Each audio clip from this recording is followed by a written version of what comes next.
we got something cool here. I think it's pretty rare. I've never really seen one, except for in literature. And I'm sure they're out there, but there's no YouTube videos that I can find. But I guess we'll do an unboxing here in a minute and see. One of my viewers from Instagram hit me up and gave me a good deal on this. And we're going to see if we can put it to use. It got damaged a little bit. I'm hoping it's okay in there. If not, we might have an issue.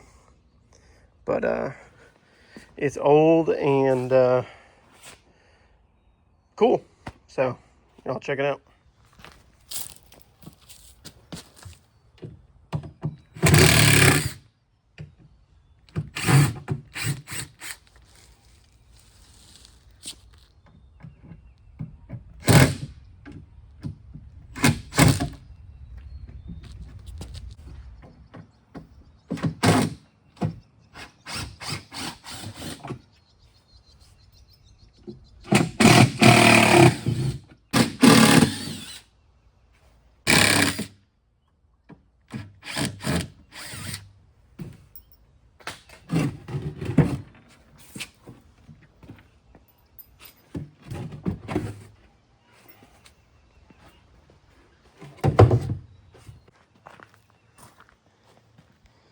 Any guesses what it might be?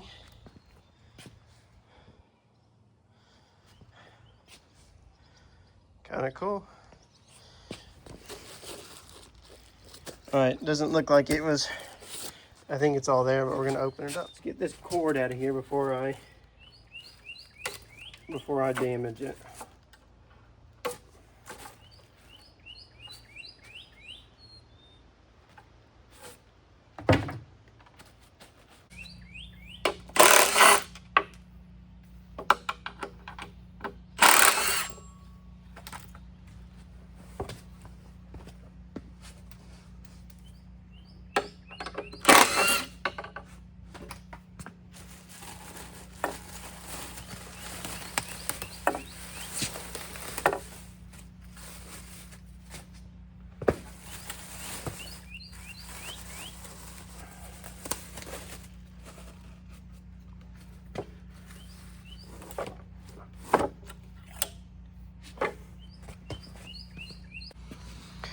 Alright, so I doubt any of y'all guessed that.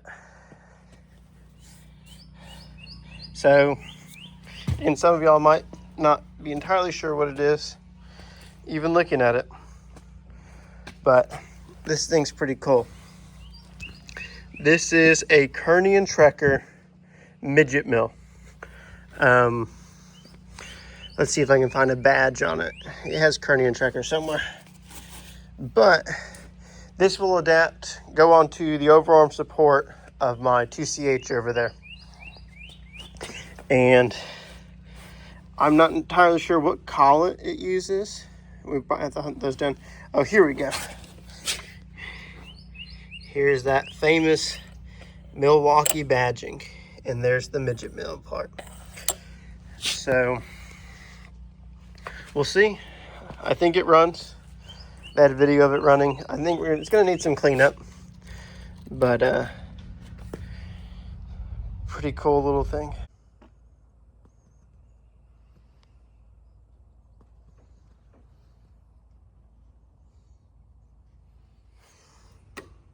All right, so this is a pretty cool little addition to my Kearney and Trecker. Here's the badging: Milwaukee midget mill, Kearney and Trecker. I'm excited to get it kind of hooked up and see if it goes. I'm going to do a little cleaning, and this will be a short video. But the only major issue is we're missing the hand wheel there to move the quill up and down, I think. But that's not a big deal. We're not going to get an original one, but there's plenty of hand wheels on eBay, or we'll make one. And it moves freely. Look at that. And it just mounts on one of the overarm supports. And then you have a vertical head. And I already have another vertical head over there, but this one's cool. I haven't seen a lot of these. Haven't seen a lot of YouTube videos on it. It's got a counter here. But just want to say thank you, Matt. He's an Instagram follower of mine. And you know, we've been talking about this for months, and we finally got it out here.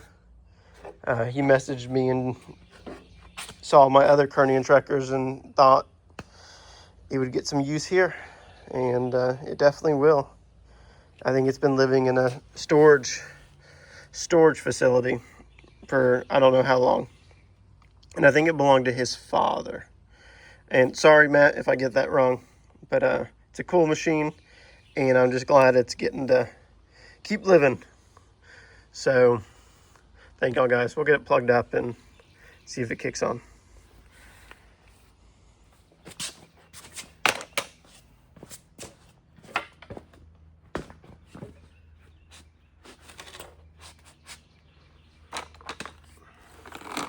It ain't light. I think it weighs, I think right at 200 pounds. So maybe 180. I think the entire shipping weight was somewhere around there. But might be 150 pounds. I could be wrong.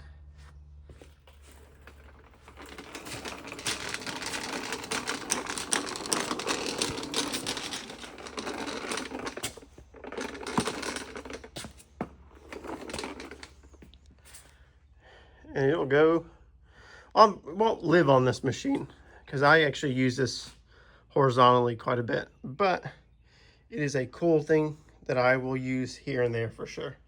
And then it's pretty big. Here's another vertical head for comparison. So this one's definitely heavier though. This one kind of has a bigger footprint, I think. Really cool. 2 big scores this month, and I'm excited about it. This one's going to live with the other Kernian tracker that I picked up once we get it fixed and running, or if it's a parts machine, who knows what I'll do with this. I guess I'll keep it. But yeah, let's see if it powers up. All right, let's see how quick I get electrocuted, huh?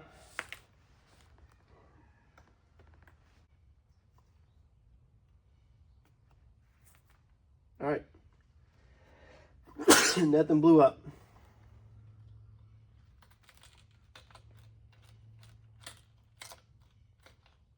Oh, that's a crunchy switch.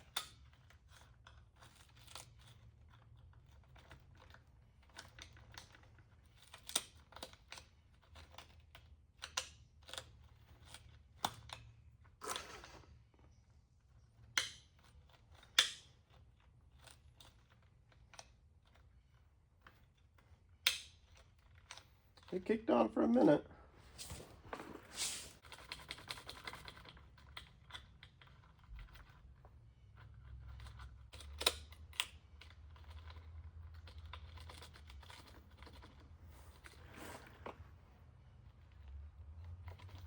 It kicked on for a second. Oh.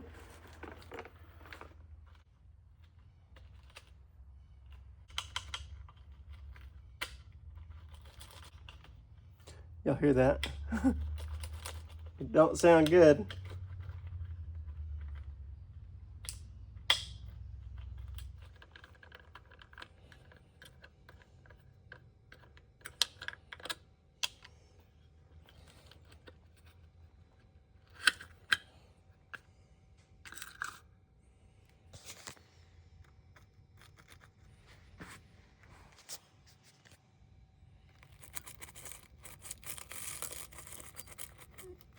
That's not good.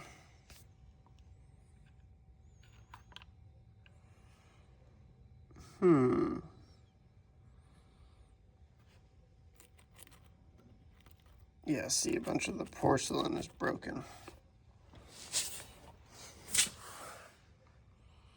Let's dig into that and see what is going on. Okay, so I did not fix it. It's not fixed, but I kind of have it rigged.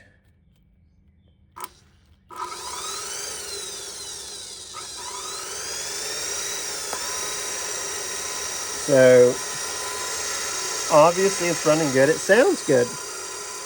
Not super noisy, but because that porcelain down there, or whatever that material is shattered, nothing is really lining up in the little tanks. So maybe I'd like some guidance. Maybe this is like a common switch from back, I guess, in the 50s. Or it could be just proprietary. But I'd love some guidance on maybe how to fix this. Maybe I can like pull all this out and then epoxy all that back. I'm not sure. But obviously this needs to be repaired or replaced. I'd like to repair it and keep it original, but who knows? So if we have any electrical wizards who might know how to go about this, I'd love to hear in the comments or shoot me an email. But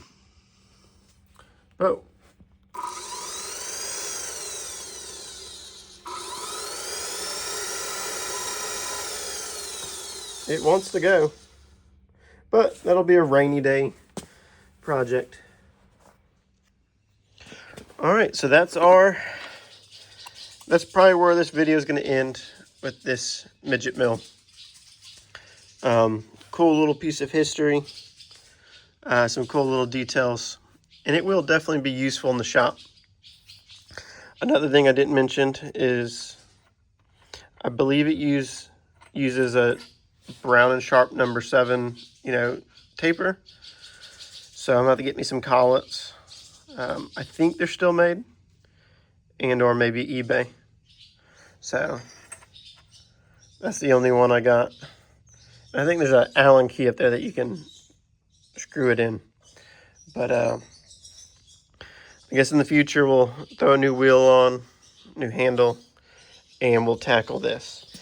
And earlier I said like epoxy or resin. I was referring to like potting solution. Like I've used it before when I repaired a computer once in a plug. So maybe we'll use like an electrical potting solution. I'm not sure. Like I said, this is not anything I've ever dealt with. So I'd love to hear y'all's advice. And I guess like and subscribe. And we got some cool additions to the shop coming soon. We've got the Sheldon moved into permanent place or semi-permanent. We'll get it on the ground. But I have a couple other machines that I've picked up. And I still might have to move some stuff around once again to fit things in here. But we've got where Choopy is now. Another machine will go there while we work on it. But thank you guys. I'll see y'all later.